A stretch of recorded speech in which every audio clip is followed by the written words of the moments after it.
Jamaah maghrib rahimakumullah, pemirsa dan pendengar yang juga dirahmati Allah Subhanahu wa taala. Pada kesempatan ini saya menyampaikan hadis mengenai adat jahiliyah yang masih subur di zaman Islam.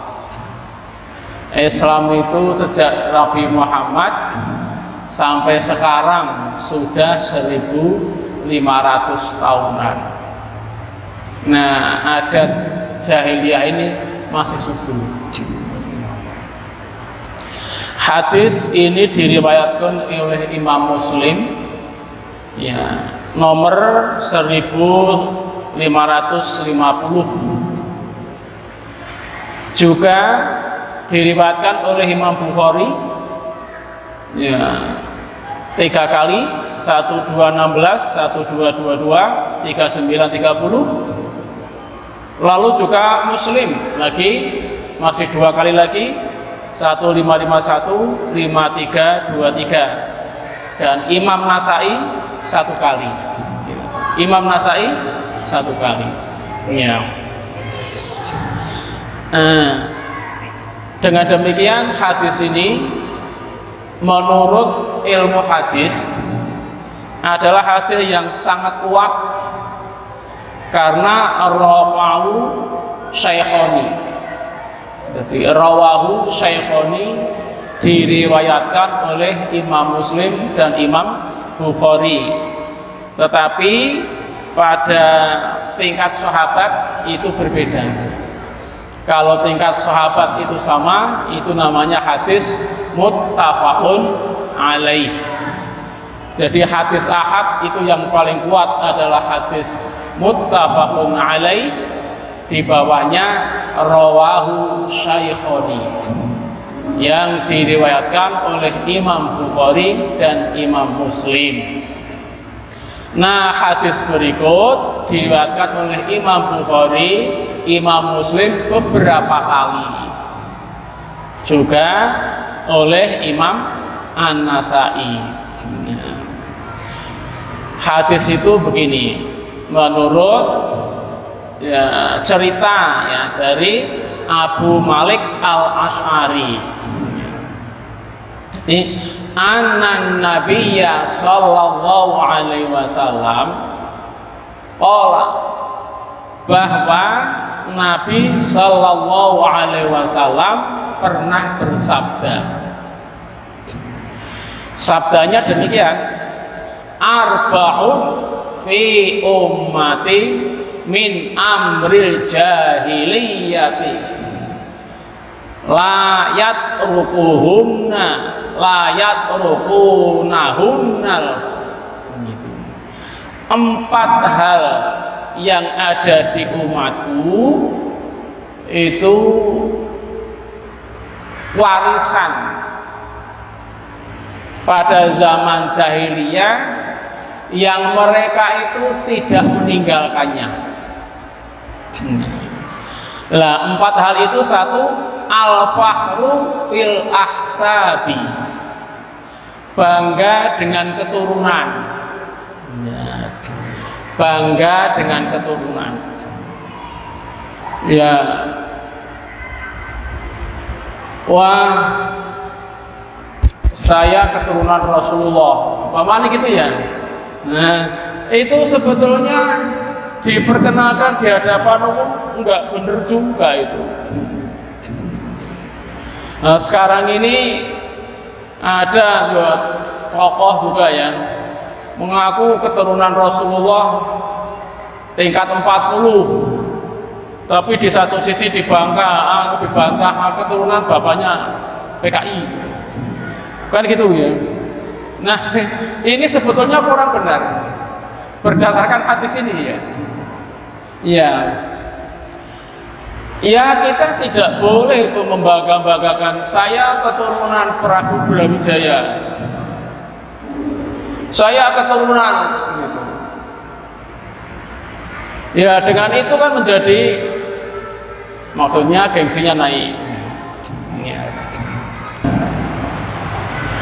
Kalau begitu tidak boleh memperkenalkan diri bahwa saya keturunan Brawijaya, bahwa saya keturunan, ya boleh, tetapi jangan dalam rangka menaikkan gengsi.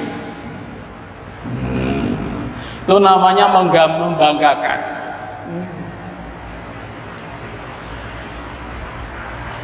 Itu al-fakhru. Ya. Kemudian yang kedua, wa ta'nu fil ansabi. Lalu merendahkan, melaknat juga di dalam keturunan. Iya. Umpamanya di masjid ada anak kecil, waya sholat rame nih lak karuan, pelayon nyandung yang sholat pasti terganggu. Wah, itu anak siapa ya? Wah, pantas anaknya Pak Mukidi. Iya. Jadi buah itu ya tidak akan jauh jatuh dari pohonnya.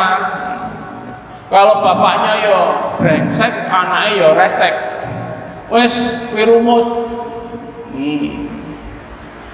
Di dalam pepatah Jawa itu kacang mongso ninggalo lanjaran. Nah, biasanya at-ta'mu fil ansabi itu pasti hampir selalu dilandasi dengan rasa emosi, dengan rasa marah. Itu menjadi salah karena nanti pertanggungjawaban di akhirat nanti itu kan secara individual. Ya banyak kasus yang akhirnya anak menyeret ke neraka kepada orang tuanya atau sebaliknya, itu karena pergaulan ketika hidup masih di dunia itu ada penyebabnya. Tetapi secara prinsip pertanggungjawaban itu adalah individual. Nah, di dalam surat An-Naba yang saya kira juga disebutkan, yauma yaqumur ruhu wal malaikatu shaffa la yatakallamuna illa man adina lahur rahmanu wa qala shawaba. Ketika malaikat berbaris-baris, petugasnya la yatakallamuna, mereka itu sama sekali tidak ngomong, ilaman adzina lahur rahmanu, kecuali yang diizinkan oleh Allah yang Maha Pemurah. Wa qala shawaba, dan ia pasti akan berkata dengan yang sebenarnya. Jadi bukan waqalu, kalau waqalu itu malaikat, waqala adalah orang yang ditanya itu individual. Kalau kebetulan bapaknya brengsek, anaknya resek, itu hanya kebetulan, meskipun banyak, gitu ya. Nah, sehingga ketika kita jengkel kepada anak yang demikian itu, jangan menyangkutkan kepada kedua orang tuanya. Itu termasuk salah. Kemudian yang ketiga adalah wal istisqa'u bin nujumi. Wal istisqa'u bin nujumi, meminta hujan dengan bintang. Ya. Meminta hujan dengan bintang. Ketika Rasulullah itu berangkat ke Mekah dengan pasukan yang banyak, kekuatan penuh,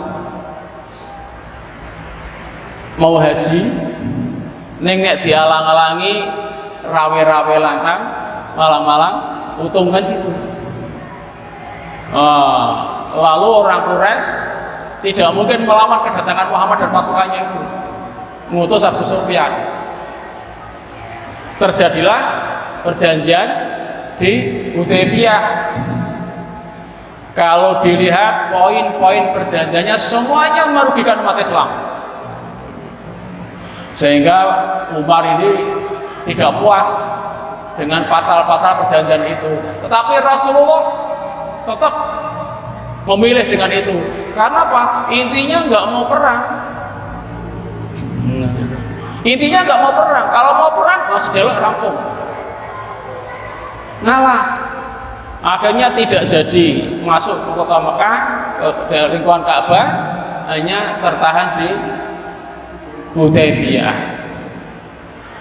Lah wis malam kan ya ora mungkin langsung pulang. Lo capek kok. Mekah Madinah itu hampir 500 kilo. Dulu hanya jalan kaki sama pakai bihol, ya, pakai unta, capek. Lalu membuat kemah. Nah, ketika membuat kemah selesai, turun hujan lebat.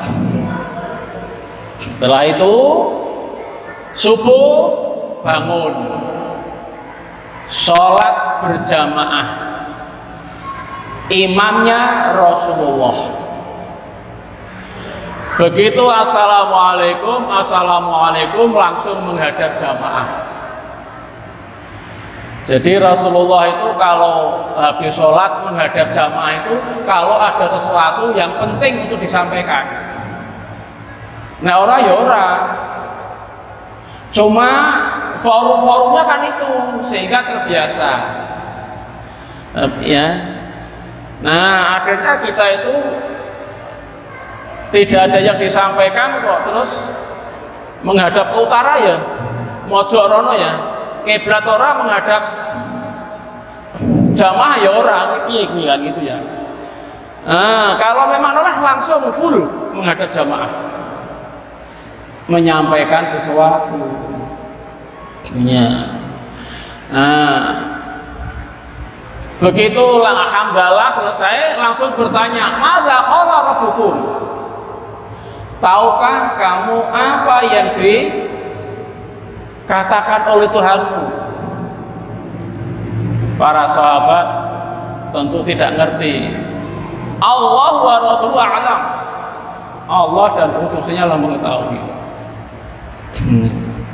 Ya lafalnya apa agak lupa. Intinya begini. Pagi ini sebagian hambaku kufur kepadaku Allah, dan beriman kepada bintang. Adapun orang-orang yang berkata, innal ladzina qalu mutirna binau'i kadza wa kadza faulaika kafirun bil kaukabi. Mukminun bil kaukabi wa kafirun bi, atau terbalik. Alladzina qalu mutirna binau'i kadza wa kadza faulaika itu kafaru bi, atau kufur kepadaku, wa mukminun bil kaukab. Ini hadisnya terbalik-balik. Orang yang berkata bahwa hujan ini karena pengaruh bintang ini dan bintang itu, maka orang itu kufur kepadaku, kepada Allah, dan beriman kepada bintang-bintang. Ini yang kedua. Yang pertama, fa'amal ladzina qalu mutirna birahmatihi wa fadlihi birahmatillahi wa fadlihi faulaika mu'minun bi wa kufrun bil kaukab. Orang yang mengatakan bahwa hujan ini karena rahmat dan fadilahku Allah, maka mereka itu beriman kepadaku dan berkufur kepada bintang-bintang.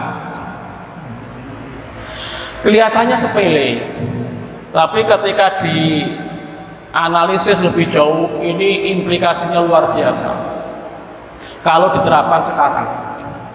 Apa? Ya. Ketika itu sholat subuh, imamnya Rasulullah. Rasulullah memperoleh wahyu yang langsung, tidak melalui malaikat Jibril, maka disebut hadis qudsi. Hadis qudsi. Wahyu itu diperoleh ketika sholat, gitu ya. Jadi sholat itu berdialog, ini contohnya. Sementara orang-orang yang ma'rifat dalam bahasa tasawuf, sahabat senior itu orang ma'rifat semua, tapi tidak bisa menangkap gejala apa yang dialami oleh Rasulullah ini. Nah, orang-orang yang pada sholat subuh tadi, yang imamnya Rasulullah, itu Rasulullah mengatakan sebagian hambaku itu kufur kepadaku dan iman kepada bintang. Padahal orangnya sholat kabeh. Padahal orangnya sholat kabeh, sholat subuh sisan, sholat kabeh. Asbaha min ibadi mu'minun bi wa kafirun bil kaukab. Nah, gitu ya. Pagi ini sebagian hambaku kufur kepadaku dan percaya iman kepada bintang. Padahal orangnya jamaah kabeh, sholat subuh berjamaah. Jadi kelihatannya sholat subuh berjamaah kok ndelalah percaya karo pengaruh-pengaruh bintang, isih dikatakan kufur. Sing mengatakan sapa Gusti Allah, karena itu hadisnya hadis qudsi. Nah, kalau itu diterapkan sekarang, mengerikan sekali. Sing iso sholat subuh wira wis pilihan ya, luar biasa pilihannya. Kalau dihitung masjid ini adalah masjid RW sekian, penduduk laki-laki dewasa yang beragama Muslim sekian. Kuwi nek sholat ning jero masjid ini wis kebak ramot, ngono ya. Ya. Tetapi alhamdulillah maju jamaah. Sak sop ora kebak. Yang lain kemana? Kuwi maghrib. Isya ya ngono, subuh bagaimana Pak? Modene sing jamaah subuh urung karuan dikategorikan iman. Ini yang menjadikan repot. Padahal sing gelem salat subuh wis pilihan wong. Ini lembute iman itu di sini nih. Maka terapannya ya kita jangan percayalah kepada bintang gubuk penceng atau nek wong petani itu lintang luku gitu ya. Kalau di sekitar di situ, oh itu masa akan hujan. Yakin akan dengan itu, lalu mempercepat membuat paparan, lalu mempercepat ini. Itu bertani atas dasar iman kepada bintang, jadinya kufur meskipun sregep jamaah sholat subuh. Alah Pak, itu kan ora penting mungkin di kota kan orang nandur-nandur boleh. Ada tadi masih subur zaman sekarang. Maaf kalau mau punya hajat mantu ya, punya hajat mantu kuwi dipitungi napa mboten gitu. Wae mantu kuwi nek wulan Maulud, Rabiul Awal, wulan besar, wulan Dzulhijjah kuwi sak wayah-wayahe apik. Jangan mantu bulan Muharram. Itu nggih. Saya baru saja menyaksikan, ya masih dekatlah dengan famili saya. Adik saya mantu mencari hari Ahad supaya saudara-saudaranya itu bisa jagong. Tapi biasanya sana, wah jangan Pak, Lah gimana? Ini menurut harinya itu begini, nama pengantin itu begini, nama pengantin perempuan begini, maka ijabnya harus hari Sabtu ini, Sabtu apa gitu. Dan ijabnya harus antara jam 9 sampai jam 10. Ya harus itu. Nanti kalau ada apa-apa, siapa yang akan mau nanggung? Kuwi wonge mangko masjid. Ya. Itu menurut hadis. Ini hadis muttafaqun alaih. Asbaha min ibadi kafirun bi wa mu'minun bil kaukab. Itu hadisnya muttafaqun alaih. Wis sing tuwa-tuwa kuwi nek duwe hajat isih dipetung. Nah, ini namanya percaya pada bintang. Ya. Karena itu nanti juga unjurnya di sana. Lah, terus anak-anak milenial bagaimana? Sayangnya orang milenial gitu ya. Zodiak. Zodiak 12 zodiak itu semuanya kan bintang ya, perbintangan. Ada yang gugusan bintang di intro kaya kalau jengking. Kalau jengking bahasa Yunani ini Scorpio. Akhirnya bintangnya Scorpio, bintangnya Libra, bintangnya Sagittarius, bintangnya apalagi. Kalau bintangnya Sagittarius itu berlaku antara 22 Februari sampai 22 Desember. Nah ini pada bulan begini, ini doi sedang ambek, dompet kebetulan sedang kosong, badan kurang enak, rezeki agak seret. Ya kalau elek kok elek, kabeh mun apik kabeh begitu. Percaya dengan itu, rajin sholat, tetapi masih dikatakan kafirun billah, kafir kepada Allah Subhanahu wa ta'ala. Jadi lahir Jumat Legi, lahir Setu Kliwon, lahir Jumat Pon, lahir apa saja itu ya rahmat Allah. Mestinya begitu. Itu yang ketiga. Yang keempat, waniyahatu, dan meratap. Meratapi orang mati. Wa qala an-naihatu idza lam tatub qabla mautiha tuqamu yaumal qiyamati wa 'alaiha sinbalun min qatirani wa dir'un min jarabin. An-naihatu, orang yang meratapi orang mati, idza lam tatub, ketika tidak bertobat, ketika belum bertobat, qabla mautiha, sebelum matinya, artinya sampai mati tidak bertobat, tuqamu, maka dia akan dibangunkan, dibuat berdiri, yaumal qiyamati, besok pada hari kiamat, wa 'alaiha, dan padanya sirbalun min qatirani, sirbalun min qatirani, dipakaikan baju panjang yang berwarna hitam dan memakai tameng di pedang, wa dir'un min jarabin, yang sudah berkaraten. Ini terjemahannya halus. Sebetulnya min qatiranin itu ya tubuh ini penuh dengan kudis, lalu diberi mantel, mantel itu hitam kotor seperti kena tir. Tir itu aspal ya, sejenis aspal ya, yang untuk jalan. Itu adalah orang yang terbiasa meratap. Nah, gitu. Jadi